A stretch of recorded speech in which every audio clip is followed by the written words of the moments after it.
welcome to another episode of Messages from Beyond. I am Emma. And I'm Kerry. And together we're gonna channel some celebrities. And today we have Mr. Gene Wilder, or AKA Jerome Silberman. Did you know that was his name? His birth name? No. No, was I supposed to? No, but I'm thinking that might be my first question. And so he's here with us. He's going, yes. Hello. His energy is very, very soft and very gentle. He's kind of on my left side. I keep feeling this kind of a cool breeze on my left side that's just fluctuating. So it's kind of like he's standing right next to me. And yeah, he just seems like a very shy, timid, very good-hearted, gentle energy is what he's feeling right now. I feel that too. I've always thought that about him. And he wasn't that hard, over the top, having to fill a bunch of holes. He always just, to me, felt that he was just very whole, healthy. You're saying healthy? Well, that's another question. Well, maybe so. Okay, so first of all, thank you for coming, and thank you for being here with us. He's saying thank you. It's a pleasure to be here, he says. Yay! So let's start at the beginning. So you chose the name Gene Wilder. How did you come up with that name? That's a great name. Well, he's saying, first of all, I didn't think that Jerome Silberman would be a great name on a poster for Hamlet or Macbeth, because that's really where I thought I was going to end up, is doing very classical pieces. And, in our days, all the actors had really incredible, cool names. They sounded really slick. Rock Hudson. Yeah, everybody had a really good name. So I had to come up with a name, and it was a little bit of a ball buster, he says. Do we even use that word still, ball buster? You can use that word still. Okay. Oh, yeah. So he says, I came up with the name Gene because there was a book. I don't know that book. Can you just give it to me in my thoughts? I don't read books. I don't read books. You're too busy. No, I really don't read books because I'm dyslexic, and I have a hard time. Once I get to page 3, I don't remember what I read in the first 2 pages. I have a really hard time reading. I might be wrong on this one, but I get the name Thomas Wolfe. He showed me an angel. Look homeward, angel. Look homeward, angel. And he's saying there was a character in there that was called Eugene Gant. And my mom, who I love very, very much, her middle name was Jean. Oh. So it was a little bit of, the idea came from the book, but it went from Eugene to Jean because of my mom's middle name. And then Wilder, he says, came from my fascination for Thornton Wilder, who was a writer and who I loved. So that's where the Wilder part came from. So that's how I came up with Gene Wilder. So it's not a spectacular story, he says, but it sounded all right. It was a lot better than Silberman's. That's so. How did your parents take that? They were okay with it, when they understood. Yeah, when it came to my parents, especially my mom was very supportive of me, and they knew my talent and they believed in me. When it came to my dad, I think he was so preoccupied with taking care of everything, taking care of my mom, who was sick all the time, that, it really didn't matter. Really didn't matter. You didn't have one way or the other. So we should say that you were an actor, incredible films, lots of films. You were a writer, you were an author, you acted on the stage, you acted in film. You did a lot. You did a lot. And apparently you just had a birthday too. You would have been 85 on June 11th. Happy birthday. You say thank you. But once you become immortal, it really doesn't matter that much. I know, but we're still on this side of the veil. But so that was, I didn't realize, I should have known this, but I did not realize that your ticket out was through Alzheimer's. He's saying yes, I died due to complications of Alzheimer's.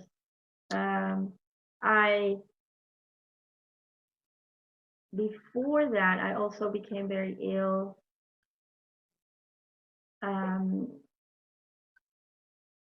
He's given me the word blood cancer. I don't know if that's a thing, but leukemia?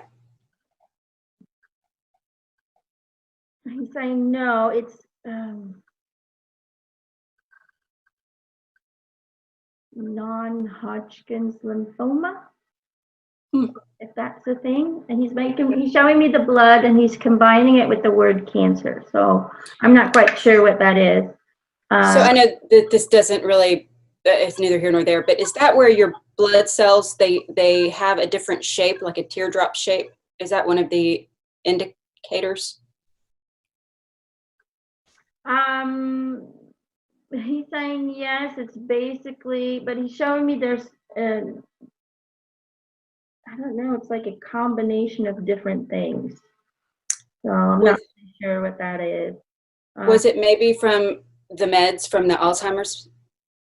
Because I just recently found out that you really can. He says no, because I didn't find out that I had Alzheimer's till after I was cured from my cancer. Wow. Yeah, and Alzheimer's came after, and I understand. He says, I understand why I got the cancer. I understand why I got the Alzheimer's. It really was years and years and years of buildup of holding on to a guilt that really didn't belong to me. He says, let me explain. Ever since I was a little boy, my mother was very ill. She had an enlarged heart. And she had several heart attacks. She was in and out the hospitals. She was always seeing doctors. And so it put a lot of pressure on the family. In a way, me and my sister and I, who's with me in spirit right now as well, she's saying hello to her family, to her two sons. She just wants to say hi to his two sons. He's saying my sister and I really kind of had to take care of ourselves. Not that we weren't loved. We were very loved. And we had an incredibly strong family. But in a way, you kind of felt responsible not to put too much pressure on mom, not to put too much pressure on dad, because dad was so busy trying to keep everything afloat, trying to, provide for everyone, and dealing with a wife that could die at any moment. Yeah. That was a lot of pressure. So my sister and I kind of took all that, let's take care of ourselves. We took a lot of stuff on us. And my whole life, I went through this duality inside of me. He's kind of showing me Dr. Jekyll and Mr. Hyde. He's saying I had two characters inside one person. And the one character was just a sweet Jewish boy that would do anything for his family, that would love and cherish and sacrifice his own needs for other people. And then on the other hand, you have the anger and the guilt And the guilt came, and I didn't find that out till many, many, many years later. And that's what you see when I portray a character. You see this kind of neurotic, stressful kind of character coming out. That's the real me. That's not acting. That was really me releasing energy that was building up. But so over the years, I found out that, with help, I had to get help. I know a lot of people think, oh, your life is perfect as an actor. You got the money, you got the fame, you got this, you got that. But I really needed help. So I sought help over a while to deal with this anger, to deal with this feeling of guilt, because for years, and I was born into a Jewish family, and I felt very Jewish. I did all the traditions and all of that, and you kind of grow up with that way of looking at life. But I didn't really believe in a God. I didn't truly believe in the way that they portrayed him. I believed that there was something bigger out there, but not the way that it was kind of taught to me. But I always prayed.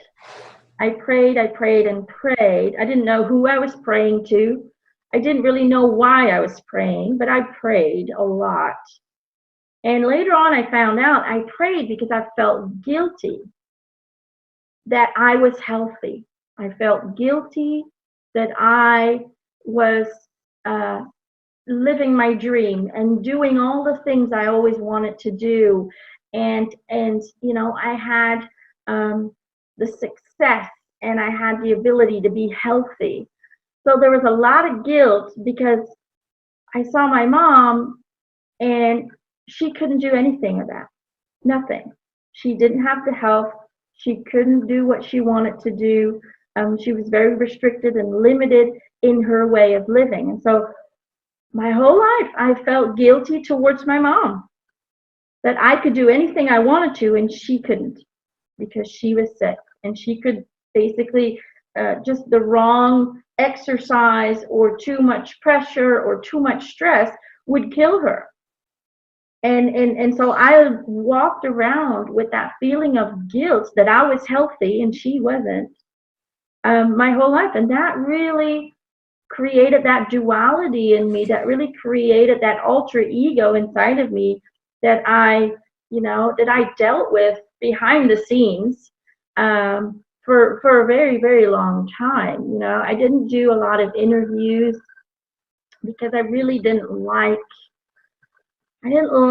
the whole, promoting and the interviews and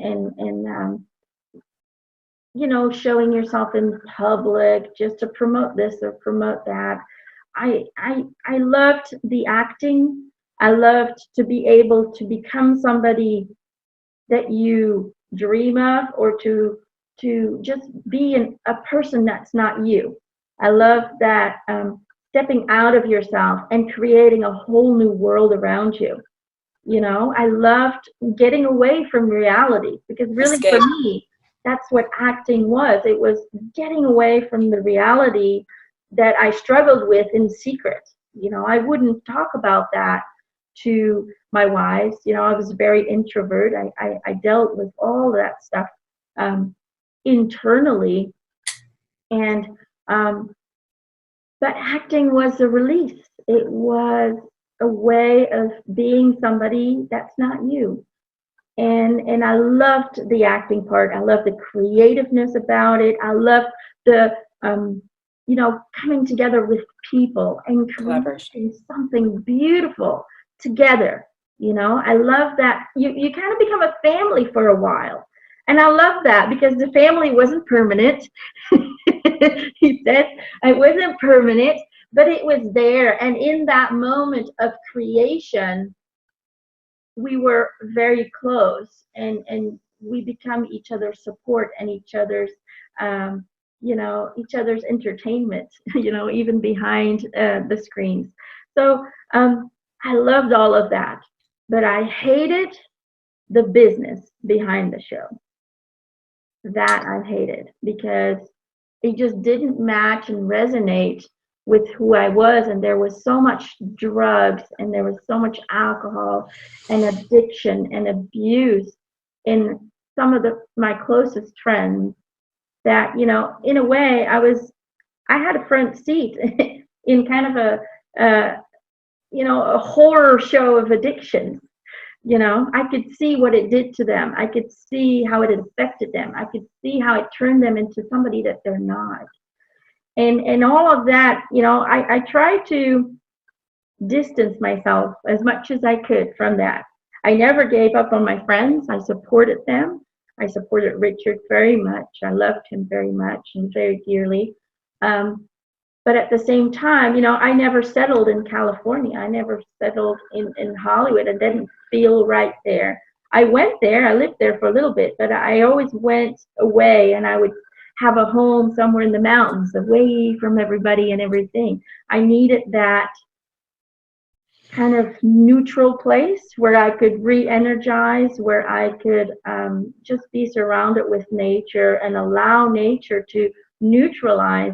So what I see is, it seems like there are so many folks that we call, big, and everybody's in awe of them, and that they actually come from some pretty dark spots, and they're trying to fill those holes. And what I hear you saying is that you really didn't have a hole to fill, and you would escape into a film or a story or that creation of a life, and then you would have to escape from that back to retreat. So you found that balance between the two worlds, and they both fed and energized you. Right. He's saying acting was my healing. That was my escape. Other people, the acting comes with more stress and more expectations, and they have so many expectations of themselves. Other people put expectations on them, and it just builds up to a point where you just don't feel good anywhere anymore, not in what you do anymore, and not in who you are at home. For me, the acting was my release of everything I was holding on to that wasn't serving me. And so thank God, he says that I had he's going, thank God that I had the acting, otherwise I would have had that cancer a lot quicker. Well, okay, so let's talk about that. The inability, for me, it was the inability to let go of the guilt and to let go of that anger. I mean, I let it go in my acting to a degree, but it was, it was deep inside my core. It had been there since I was 6, 7, 8 years old. Because, when after my mom had a second heart attack, the doctor told me, don't ever make your mom upset or you're going to kill her. Okay, so that was my question. It's where did it come from? Looking back, there has to be a seed that was planted either by your parents or because children have a way of growing these weeds. And if your mother would have known. He's saying it was the doctor that planted that in me. The doctor literally looked at me, and he was just a big, chubby, big-ass bloke. He bent down and he looked at this little boy that I was like, okay, he was massive in my book. And he just looked at me and he said, don't ever make your mother upset or you're going to kill her. And basically that frightened me, that terrified me that I could kill my mother. And he said, just make her laugh. Just make her laugh. Laughter is always a healing factor.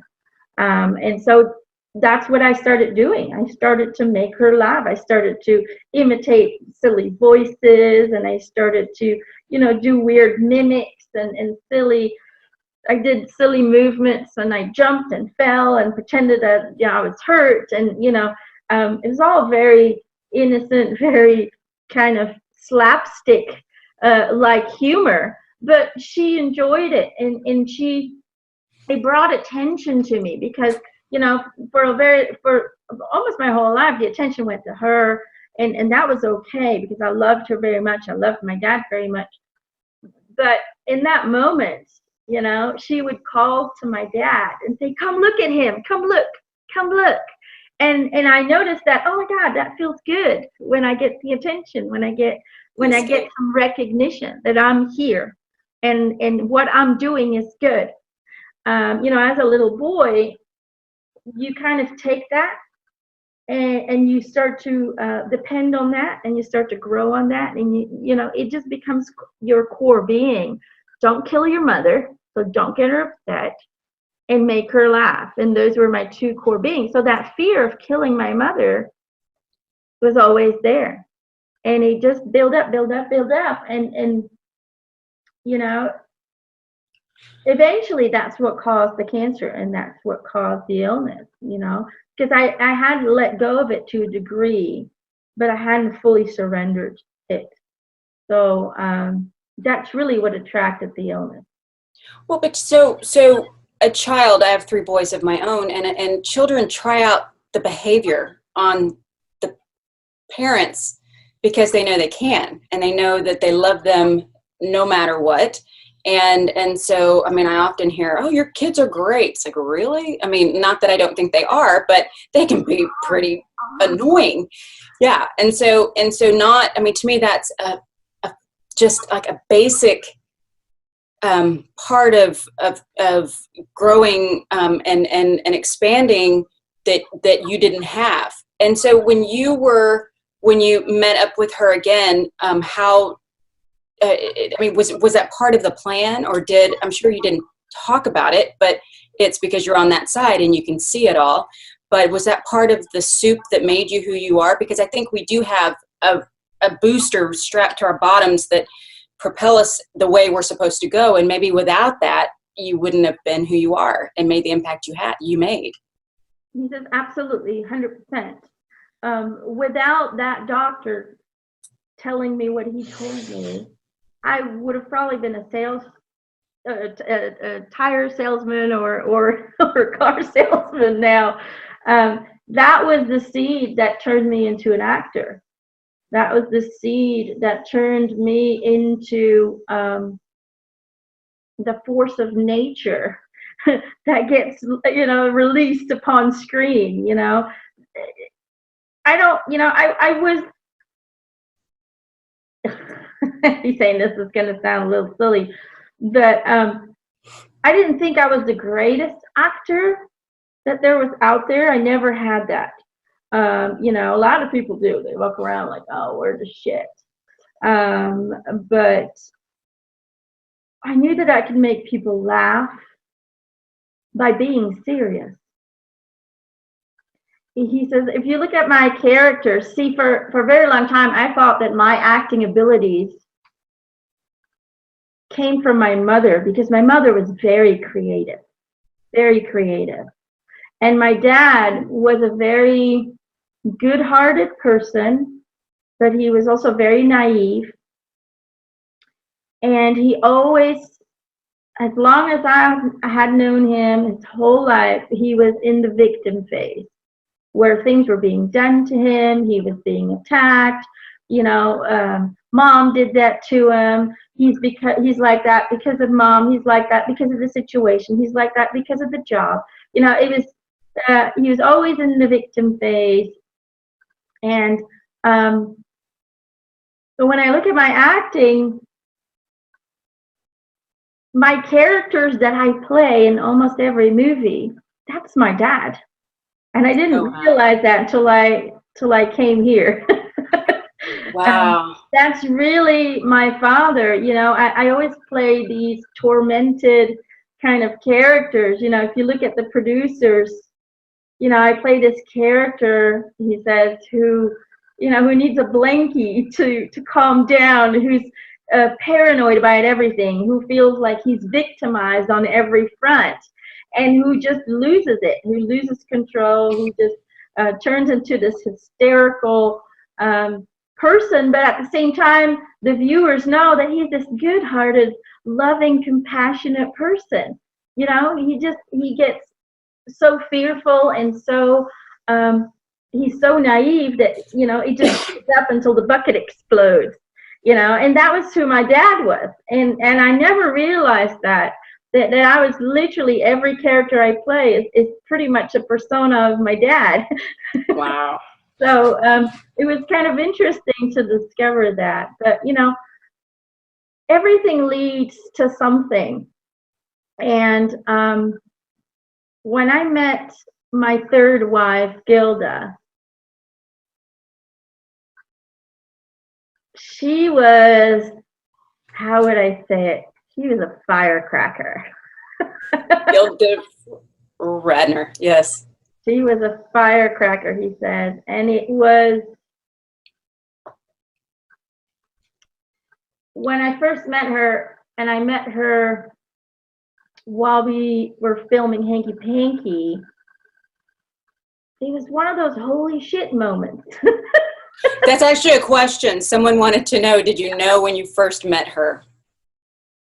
Well, yeah, it was one of those instant connections where, you know how you meet somebody for the first time and you're like so overwhelmed with these familiar emotions, with these emotions of wonder, like, oh my God, look at this person. Every word that came out of her mouth was like hitting me. So it was one of those holy shit moments, is what I would call it, where you have an instant connection with a person. Now, there wasn't an instant love relationship, because that wasn't possible at the moment. She was still married, I was still married. So, but we became very, very close friends, really close. We could talk about things. I felt like I could share a lot more with her than I could with my other wives, because she could see the humor behind the severity of it. She could see humor behind everything. And that is what really attracted me to her, because she can make a joke out of cancer. That's just who she was. And I liked her spunk. And I liked her brutal honesty. God, she was brutal, brutally honest, he says. And she just had a hilarious way of expressing her real and her truthful thoughts and feelings, and she always just found a way to make me laugh. Even if I felt like crap, even if I felt like shit, she would say something really silly, and it would just lighten the mood. And so when you meet a person who can instantly lift your vibration by saying 2 words, that's a person you want to hang out with. That's a person that you're like, yeah, this is a person that that's right up my alley. And I'm gonna have to be honest, I wasn't the funniest person in private.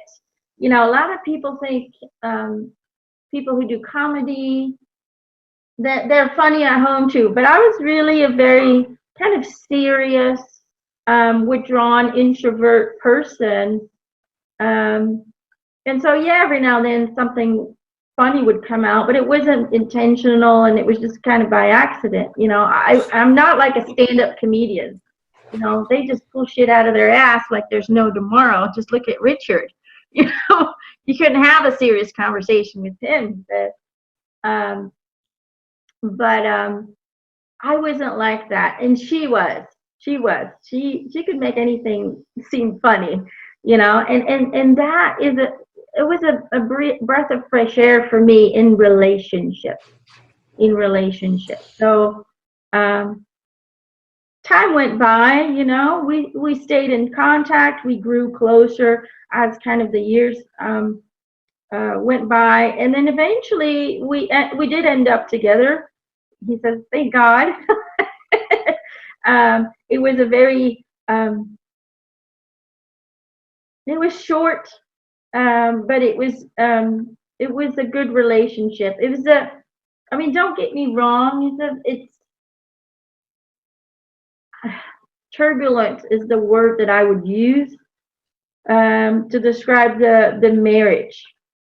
We were better as friends as we were as husband and wife, but we loved each other very, very much. And so the marriage really was far from perfect. We really had that turbulent relationship with massive ups and downs, partially because I really had a hard time expressing my true emotions and feelings, and she was so open about it. So you got an introvert who went into a relationship with an extrovert, and she wants me to talk about everything, and I can't. So that would have these kind of massive ups and downs, massive fights, and then massive getting back together kind of situations.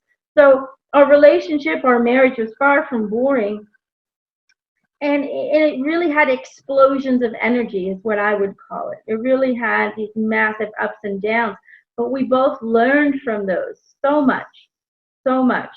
And then we really wanted to have children, and she kept having miscarriage after miscarriage after miscarriage, and that's the part that she kept hidden from family, from friends, from the audience. That really hit her hard because she felt she was failing. She felt she was failing as a mother. She felt like her body was not cooperating. She really felt out of control of her own body. And that really kind of, that hit her hard, he says. That really hit her hard. And that's something that she kept hidden really well from the outside world. And then eventually she started becoming more tired, and she started feeling not so good, and she started feeling like she had the flu, or she was feverish, and she went to the doctors, and the doctors kept, they couldn't really figure out what it was, and they kept just giving wrong diagnoses, and that really kind of heightened the insecurity about her own body that she already had. So she did go through some dark times, and then she would pick herself back up again. And I don't think I loved her so much, but I really had, and I sometimes felt guilty about that in my human life. I didn't feel like I had the tools to help her. I didn't feel like I had the tools to talk to her in the way that she should have been talked to. I should have supported her more. I should have listened to her, and just be that listening ear, and sometimes I would hide from that. Like I couldn't fully, I was there, but a lot of times she was upstairs puking, and I'd be downstairs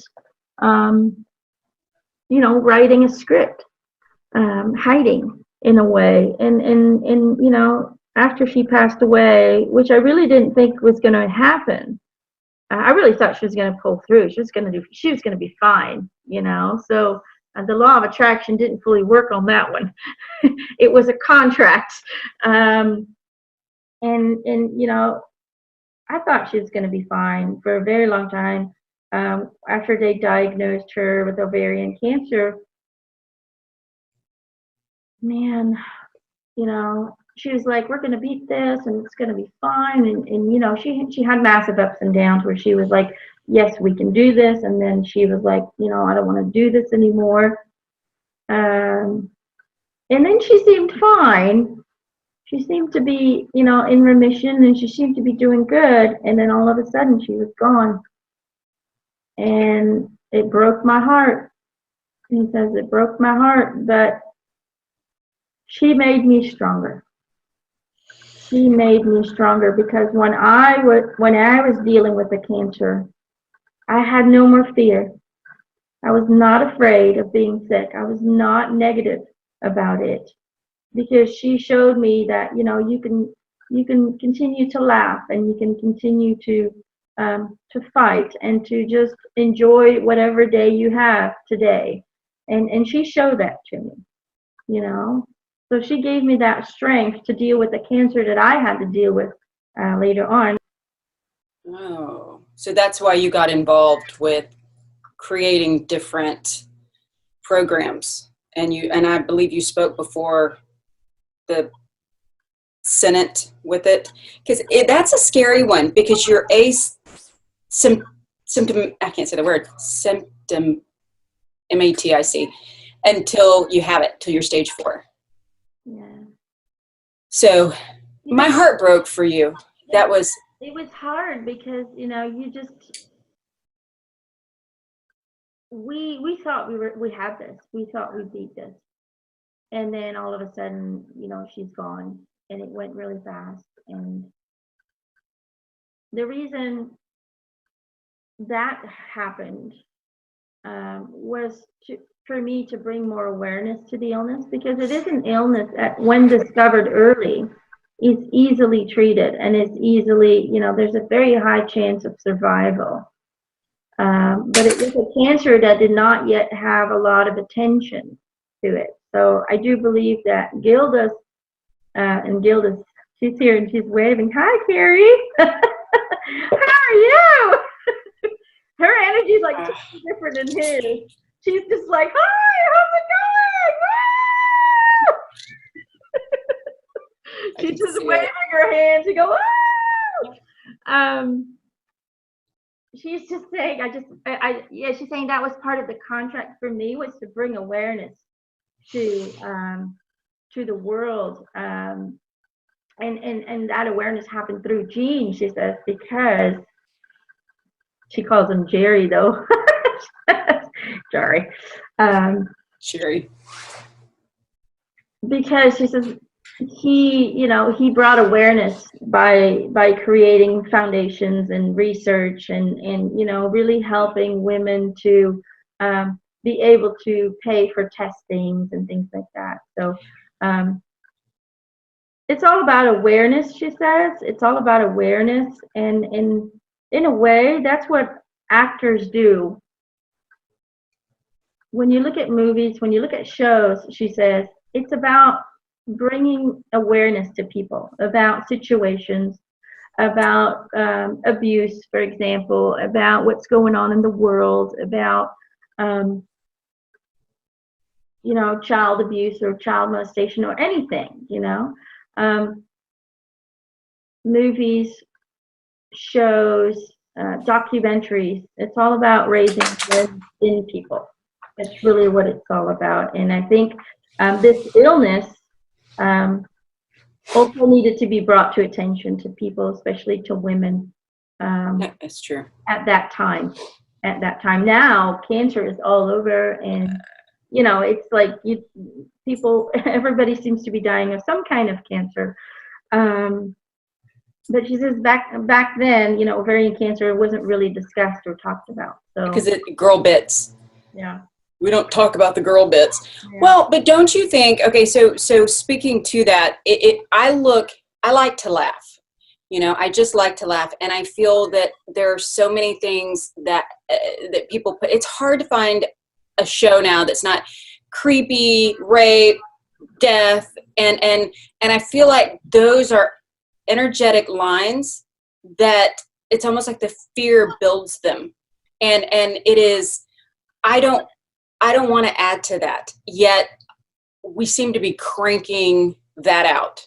And Hollywood they just seem to get darker and darker. And I miss the days where you could watch the shows that you guys did that were funny, and they were, yes, I do believe that we could know more, and that we do bring things to light, but it just seems like it's just getting darker and ickier. I hate that word, but it just fits. Well, he's saying, when it comes to Hollywood, that's a question, by the way, one Chrissy had. I'm sorry. She said, I'm sorry to cut you off there, but says, I like to know what Gene's thoughts are on the Hollywood industry of today. How has it changed from when he started making, I can't always say show because MOVIES is hard for me to say, to now? Where does he see the business? Where's it, heading, and what's ahead of us? Will it be different? Why can't I say that word? Movies. The M word, still something people want to see. Thank you. Yes, I love movies. The good ones. See, I just said it. There you go. There you go. Don't say you're not gonna be able to say it before you're gonna say it. It's a trigger. Once I say I can't say it, then I can say it. Like I prove myself wrong every time. It's okay.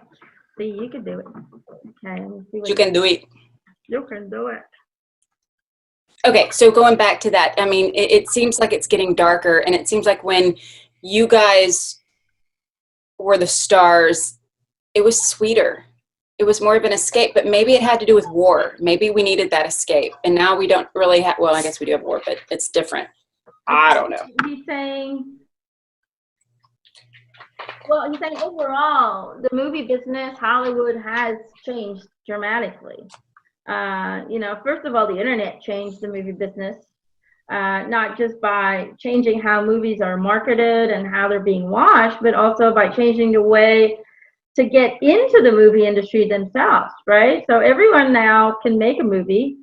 They have all these programs that are pretty affordable where you can just put your whole movie together, and everyone in that way can audition in a way by like using the YouTube forum. So when it comes to getting famous, when it comes to really getting into that world, when it comes to creating movies, the internet has changed that dramatically.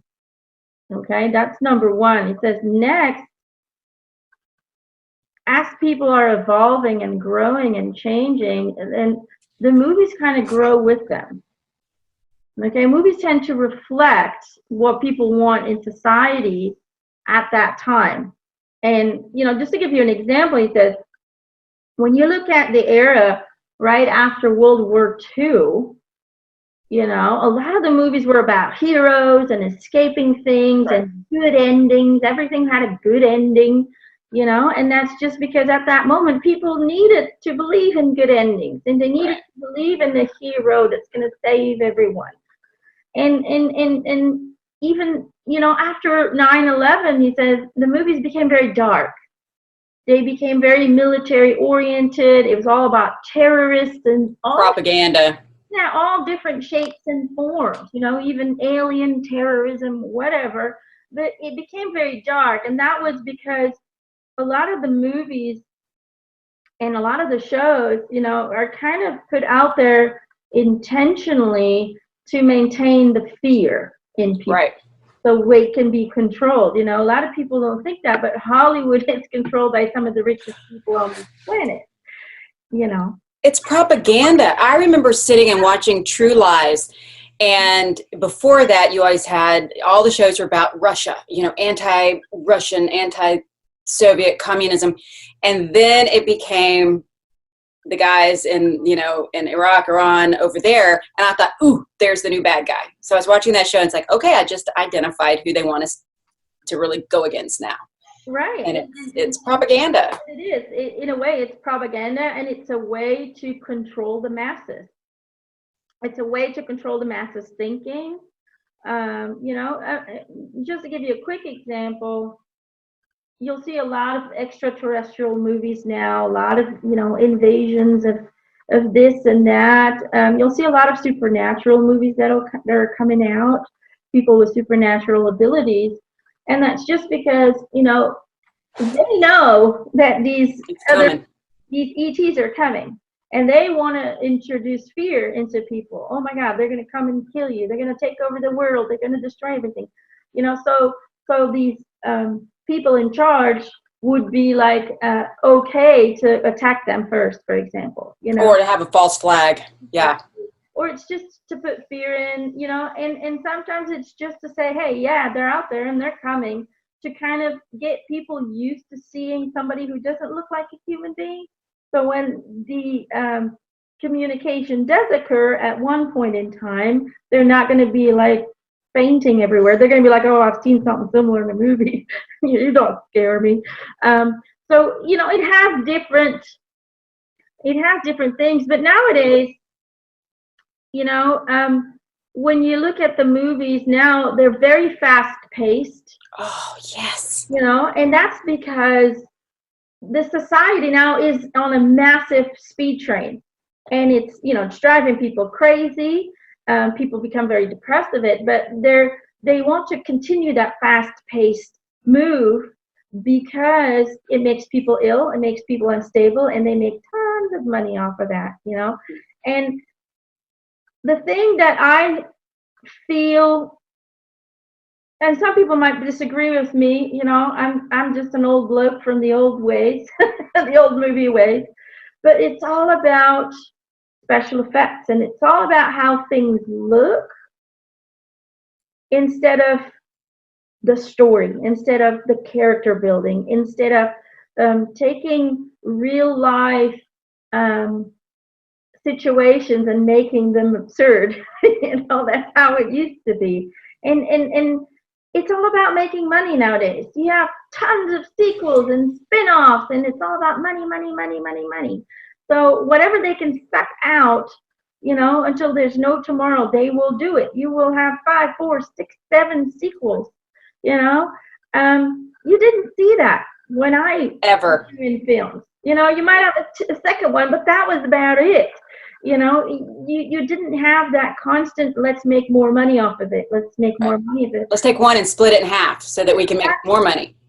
That's the attitude of Hollywood now. How much money can we make off of this, instead of how can we move people? How can we, you know, touch people in their hearts? How can we enchant in people with this? And I think that's what's kind of what's changed a lot. And for me, I didn't come back to the screen for a very long time because I got scripts. That wasn't the problem, but there was not one script there that said, now that's something worth making. And that's why I never returned. And he says, I feel like movies have also become very safe. And they are trying to avoid being overly cheesy or dramatic in favor of humor. And that was my strongest area of expertise, was to be cheesy and to be overly dramatic, and you know, to take a situation that everybody can relate to in some way or form, you know, and just make it explode, you know. Part of a good actor, I feel, is taking reality and make it into something amusing and entertaining.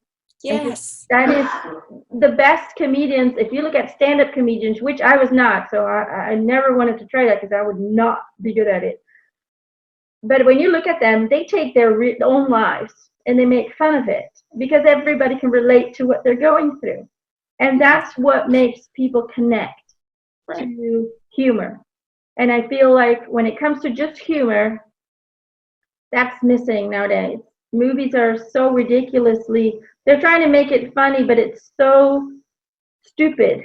Sorry for my words. I'm sorry if I'm offending anybody, but they're driving into kind of, it's just not even funny. It's too stupid to watch. And you know, I don't know. I don't know if that makes any sense, but no, it completely makes sense. And that is, it is harder for me to find something I want to spend my time on. I mean, I go through right now. My issue is, so I'll go through and look, because I love the movies. I love to go, but it truly is supposed to be scary. It's supposed to be. I mean, I would say 6 out of 10 are just crap. I mean, it is, and they're paying these people so much, and they have to get the return. And so you're right, they are safe. And if you look at fame, we value fame with nothing attached. You find out they're not who you think they are. You find out, I mean, it is, I don't know. Anyway, I can go on and on about that because I feel that the fame thing is such a toxic concept. He's saying there's a reason why the current generations are all kind of grabbing back to the old movies. You know, they want to see the Goonies, and they want to see no evil, hear no evil. They really want to go back to that time where they looked at a movie and they felt good. And they felt inspired, and they felt, you know, yes, I could be a hero too. There were so many movies then where, you know, just an everyday bloke who was a nobody turns into this heroic figure. where, you know, he does courageous things and he finds self-love and he finds self-encouragement and he grows and you see his character develop and turn into this person that everybody wants to be. You know, movies, I mean, not all movies nowadays, you know, there are some movies nowadays that can be inspiring, but the overall, it's about effects. It's about how many cars can explode in 1 second. It's about, you know, it's no longer about the story, and it's more about the visualization of it, and it's about making money, and that to me was very disappointing. But I think over time, people are going to start seeing that. They're going to start realizing that, and they're going to go back to, you know, the old ways of, you know, the characters. And, you know, you look at, I mean, he said, for me, I was a big fan of Hamlet, you know, and Shakespeare. And I know that's for some people a little bit too old, but the way that those characters grow and evolve, and all the little details in that character, Yes. you know, that is what people go, wow, you know, it pulls you in. And yes, and I'm missing that in the movies nowadays. There are a couple of those out there, and there's this one, and it's called City Island. And it's that way. It's about the characters, and it's about all the miscommunications, and you grow and you invest, and I love it when you can go back and you can tie it all back in. It hasn't been edited out. It's not, someone really put thought into it. And which actually reminds me, so I love your film, Bunny About Love. So that, and I love that. I mean, I saw that many times, and you know, you're trying to have a baby and she can't, and she ends up adopting at the end. Sorry, spoiler alert. And it was such a great movie, but now it makes me realize that maybe you actually drew from real life experiences with that, because in it you both were just heartbroken, but it was well done, and it was light, and it was fun, and I love the singing, and it was just a really good film. He says, yeah, a lot of that was really me. A lot of that was just, but any character, he says, any character I ever did, doesn't matter how silly it was, there was a real me in there, you know. And I think the best actors are the ones who use their own energy, their own experiences, their own fears, their own, you know, anything that is pure and that is their own. People see that when they watch the movie. That's something, you know, it's no longer acting, but that, you know, you can have a scene where this person is completely, you can see them crumbling down inside, and you can just feel that it's real. You know, those are the best movies, those are the best actors, is when they're not afraid to dig deep and to use their own fears and everything that they have, their own experiences, their childhood traumas, whatever it is that it might be, they use that in their acting. And some people go a little bit too far in that, you know, and they can't get back out of it. That does happen as well. But if you want to be a great actor, my best advice is don't act. Just be you, and merge and blend with the character that you're supposed to play. But in every character, there's a little bit of you that can be applied, because Sure. we all go through the same things. You can draw from that experience. Okay, so what was it like when you crossed? What was it like when you crossed? Who all was there to see you and meet you? I bet it was a party.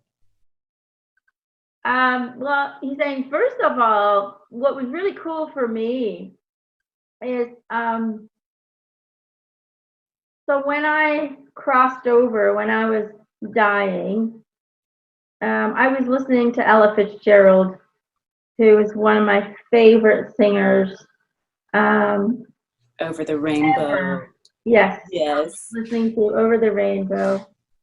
And as I was exiting the body, because it really felt like an exit, You know, some people explained, or I read books about dying, and some people said, oh, what, channelings that said, well, in one moment I was here, and the next moment I was there.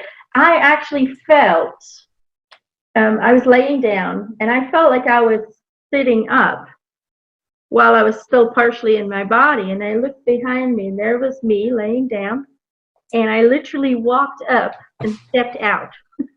So that was a really interesting but very unexpected, peaceful experience, because mostly you would have thought then if you see your own body, you're going to be like, oh, I'm there, I'm right there.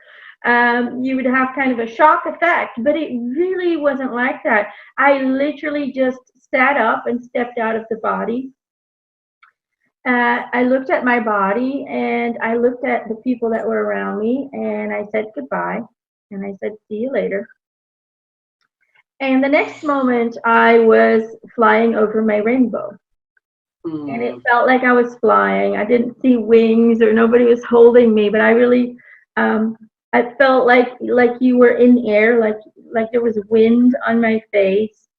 Although I had no more face, but it felt like a wind, a cool breeze, and I was just flying. And I was flying over this rainbow. And at the end of the rainbow, there was a big bright light, and I was pulled towards it. And as I went into the light, I suddenly was standing still, looking in front of me, and I had there were some beings there that I didn't recognize right away. I later found out that those were my team that had been guiding me, but they didn't look human. But they weren't scary either. So it's kind of weird, but it's like you see these entities, and although you don't recognize them, they feel like they're your family. That's really what it felt like. And so they were just greeting me. They weren't really speaking, but they were just bowing their heads and greeting me. And I looked on the left side of them, and my parents were there, and my grandparents, and just kind of friends and family were there. Richard came forward, and family and people that I had lost over the years. I don't know who that is. He's showing me a lady, but I don't know who she is. Gilda, maybe? Well, yeah, she was there. But, this is like a blonde. Who is she? Sorry, I don't watch a lot of black and white movies, because he's showing me she's blonde, but he's showing me in black and white. So this is somebody from the black and white movies. That might be from Frankenstein. Let's see. Keep talking. I don't know. I get the name Anne, but I'm not 100% sure. And so, yeah, Gilda was there, of course. She was standing in between my parents. So it's kind of like a reunion, but it's not like everybody comes and kind of flies in your arms. But it's like you're just surrounded by this massive belt of love. He's saying my sister didn't come till later, is what he's saying. Okay. You didn't meet him, but she was already on that side?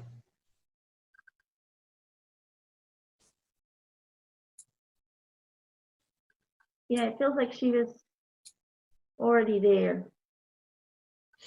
But it's like she didn't come till later. I don't know. He keeps saying later. She came later. And then you kind of, yeah, I mean, that's really what it was. It was a good ride. You get out, you stand up, you start flying home, you get home, everybody's there to greet you and to surround you with love. I mean, what more can a person want? How long does it take? Because I know as you come back in, you sort of leave behind that skin suit that you were, I mean, in your heart, and how long does it take for you to integrate, like, out of that role that you played in this lifetime into who you are with your higher self and sort of your allness? Well, it does take you a little bit to kind of detach from the human condition, from the human wants and needs and expectations. The fear disappears instantly. That's one thing that I was very surprised of, because I had been dealing with so many fears and guilt feelings for so long. And yeah, I had been working through them, but they never fully go away. You kind of deal with them. You give them a place, you give them an understanding. But in a human body, they always stay with you somewhere in there. I noticed that was instantly gone. It was instant feeling of acceptance and love and respect and all the beautiful feelings that you can imagine. But you kind of have to retrain your consciousness that, hey, I don't need any more legs to go somewhere, and I don't need a house to live in, and I don't need to go to the bathroom anymore, which was a blessing, by the way. Because when you get to a certain age, all the time. all the time, he says that really sucked. But he said, can you put a time frame on that? And I think that's really probably different for everyone. Yeah, it's individual. I felt like I went over that really quickly, because my creative mind that I have really allowed me to kind of take that new character on. It was just another character, only this time it was my true character. But at the beginning, you kind of go, okay, that's okay. I can play this new character, and then it just becomes you. So I did not have a lot of, if you want to look at it from a linear perspective, but there's really no time there. So it's really hard to put a sticker on there.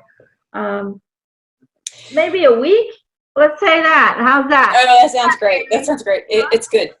So are you here now? Am I incarnated? Yes. My higher self is incarnated, not my consciousness. What's the difference in that? I always thought your higher self was there and then you incarnate here. Your higher self is all that you are, everything together, the hundreds and thousands of lives that you've led, plus the connection with source that you are. When it comes to the Gene Wilder consciousness, that is just a particle of your higher self. Mm-hmm. And so when we talk about incarnations, we're talking about the higher self incarnating, because while I was Gene, I was also over 900 other beings and lives at that same time. So my incarnations were happening as I was being Gene. So yes, my higher self has an incarnation at this moment. It is not in the form that people might think. I am actually an eagle flying around, which is a very liberating experience when I tap into it. That's the fun part, although, and I think that's really hard for humans to comprehend at this moment. I think we're not ready to fully comprehend that. Although my higher self, all that I am, is experiencing this lifetime, I can experience that same lifetime through the higher self, but I can also choose to experience it from Gene's perspective. Mm-hmm. It's a little bit different when you when my consciousness as Gene blends with my higher self. I am experiencing the eagle life. When you requested Gene to come forward, that particle of me, that entity, that personality steps forward, I can still connect to the eagle life, but I won't be able to see it through the eagle's eyes. I'll be able to see it from a third eye perspective. That's the difference. And I don't know, cool. A lot of people, it might be very confusing for people, so I don't know if everybody's ready to understand that you can be basically a whole and a separate consciousness at the same time. No, it does. And we are very much programmed that, okay, there's Kerry, and as Kerry, I have been a man, a woman, a child. I've died all these different ways. I've lived all these different lifetimes. But as my higher self, so it's like, is that just a channel? Is that a branch that goes out from the higher self that has many different little twigs that come out of it? Anyway, yes, we can, it's kind of a mind bender, but that's really cool. Thank you for. Perfect. He says, I love that. I love the tree. The tree, you got the stem, which is the higher self. And from the stem, you have all these branches and trees and little butts and flowers that grow. And every flower and every tree, every little branch is another part of the tree, but it's still the tree. But it's living its own life. It's living its separate life. So, yeah. Great. So what you just gave me, I've had an issue with this whole idea that there isn't, I mean, of course there is no time, but being able to access all the different lives at different times. And so what you just said made sense. It's like you can consciously access 1902 or 1635. You can access any of it. But that's way out of my bandwidth. I'm pretty sure I can't do that.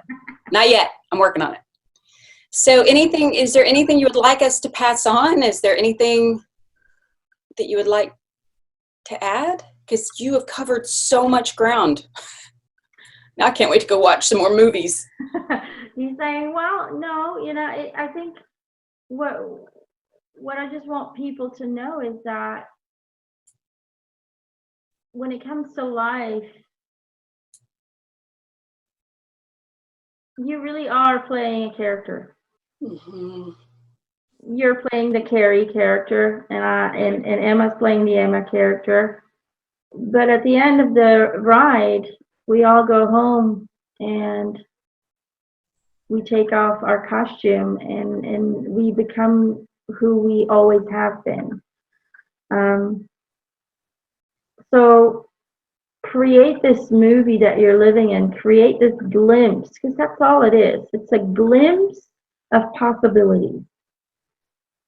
And if you can choose to create that glimpse and to create that play according to what makes you happy, according to what you feel is necessary for your own growth, for your own development, for your own abundance, then that's the direction you should choose. And you should never allow other people's perspectives, other people's opinions or statements determine who you're supposed to be. That's the best advice I can give to everyone. He says, when it comes to being a comedian, I just want to let people know that everybody has a comedian inside of them. And all you need to do is release the fear of letting him or her out. Okay? Because the best comedians are the ones who just don't give a shit. I that's something I think my biggest takeaway from all of this is that the minute you passed, the fear was gone, which makes me say, damn it, why do we hold on to that fear? It's such an illusion. It's not real. I mean, it keeps us alive, I guess, but it really, I don't know. It's just such fear was introduced by the universe in order to keep us safe. Mm-hmm. But when the fear takes over the decision-making process and it takes over every step of your journey, then you just become paralyzed by something that was just meant to protect you. So it's very important to find a healthy balance. It's good to have a healthy fear. Just don't let it determine your future. Don't let it determine your state of being. And just know and understand that you are being guided and you are protected. Even if you don't know it, even if you don't feel it, even if you think that you're all alone in this world, I'm here to tell you that you're not. You never are, you never will be, because the whole universe is you. They're all cheering you on. That's what it is. So be the best you that you can be. That's what I did. I wasn't perfect, you know, and I attracted things that were not so pleasant. And admitting that and finding responsibility in your own encounters also helps you to change those encounters and to say, okay, well, if I'm attracting this, then I'm going to change that inside of me so I can attract something else. So take responsibility for your own movie, because you're the director, the writer, the creator, the observer. You're everything. So, and isn't that wonderful? I love that, because I think that gives you permission. You know, it gives you control. Not that life happens to you or the other shoe will drop. It's that you get to create it. Thank you for my fans for always supporting me, because I just want to say I love you to Catherine. Catherine is my adopted daughter that we stopped communicating for a very long time. So if you're watching, I always loved you and I always will. Saying thank you. And thank you, Kerry, and thank you, Emma, for giving me the opportunity to step forward and bring some words of wisdom. Well, thank you. Have a great eternity. He's saying, I will. I am. He said, yes, I will say hi to Richard for you. Oh, thank you. Yes. Because that's what you were thinking. Get out of my head. No, actually, come on. Come on. Yeah, Richard Pryor. I love Richard Pryor. Okay, well, I would like to thank Kerry. Thank you for being here again today with me. Thank you for inviting me. Oh, you're welcome. I love to tell people, I love to say, so what are you doing tomorrow? Well, I can't. I'm talking to Neil Armstrong. I can't. I'm talking to Gene Wilder. People are like, what? You know, it's always funny. That's exactly what they say. I'm like, yeah. Yeah, he is. Not really. I mean, define dead. Yeah, exactly. You know, but hey, thank you to our viewers for supporting us and for liking and subscribing to our video channels. So Yes. we will see you guys next week or next month. Sorry, and it's going to be Patrick's Swayze. Oh, he lives not too far from me, and he did. I mean, up in Tomball, and he used to Houston. He used to ice skate at the Galleria, so he's a Houston boy. Oh, yeah. I did not know that. I have always had a crush on him. Who hasn't? Roadhouse. I just remember I was watching TV by myself. Did you see Roadhouse? And I was watching TV, and a girlfriend of mine came because I was like 20, and I was a little bit scared. I was in my parents' house by myself, and so she came, and Roadhouse, I just was like, get up there. She's like, you're fine. I'm going home. Why are you? You're not scared. No, I love Patrick Swayze. As a dancer, you know, I did ballet for 12 years since I was a little girl, and you know, I was always crazy about dancers, and I loved Gene Kelly because he was nice, tight, fun, perfect body, you know, and I love Patrick Swayze. God, he was a good dancer, and I saw him dancing with his wife once, and I was so jealous. I was like, I want to be that so jealous. But anyway, so beautiful. It's going to be interesting, and hopefully I don't blush too much. That'll be fun. That'll be fun. So stay tuned, everybody. And you just called him. He's here. I know. Oh, that's funny. I'm turning red. That's awesome. That's awesome. I'm talk to him. I'll see you guys later. Yeah, dude. I love you. Bye, guys. Love you. See you later, Gator.